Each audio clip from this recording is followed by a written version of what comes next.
पनीर का भरता और लालच का अंजाम। गांव के एक छोटे से घर में राजू और उसकी पत्नी प्रिया रहते थे। राजू एक साधारण किसान था जो दिन भर मेहनत करता और घर आकर सादा भोजन खाता, लेकिन प्रिया को हमेशा शाही खाने का शौक था। एक दिन राजू खेत से लौटा तो उसने देखा कि प्रिया का मुंह उतरा हुआ है। क्या हुआ प्रिया? राजू ने पूछा।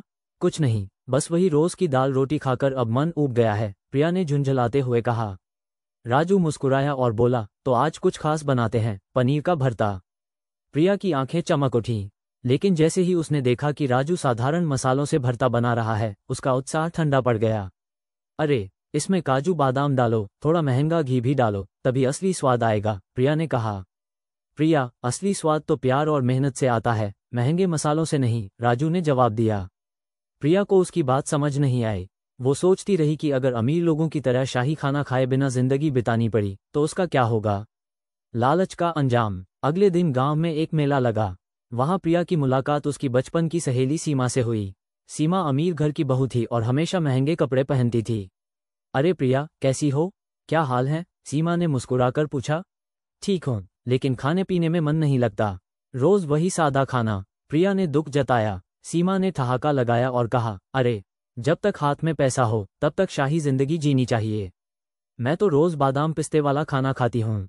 प्रिया को सीमा की बातें चुभ गईं। उसने तय कर लिया कि अब वो साधारण खाना नहीं खाएगी। घर आकर उसने राजू से कहा, अब से घर में सिर्फ शाही खाना बनेगा, वरना मैं खाना नहीं खाऊंगी। राजू ने समझाने की कोशिश की, प्रिया, हमारी हैसियत के हिसाब से चलना चाहिए। खाने में असली खुशी सादगी में होती है, न कि महंगे मसालों में। लेकिन प्रिया ने गुस्से में खाना छोड़ दिया। अगले कुछ दिनों तक उसने खाने में नखरे किए, जिससे घर का बजट बिगड़ गया। सीख और बदलाव। एक दिन राजू बीमार पड़ गया। अब सारा घर संभालने की जिम्मेदारी प्रिया की थी। उसे खुद खाना बनाना पड़ा। उसने वही पनीर का भरता बनाया, लेकिन राजू जैसा स्वाद नहीं आया। थक हार कर उसने राजू से कहा, पता नहीं तुम्हारे हाथों में क्या जादू है, मैं वही मसाले डाल रही हूँ, फिर भी स्वाद नहीं आ रहा। राजू हल्की मुस्कान के साथ बोला, प्यारे, सच्चे मन और मेहनत से बनाया गया खाना ही सबसे स्वादिष्ट होता है। प्रिया को अपनी गलती का एहसास हुआ। उसे समझ आ गया कि असली स्वाद महंगे मसालों से नहीं, बल्कि प्यार और मेहनत से आता है।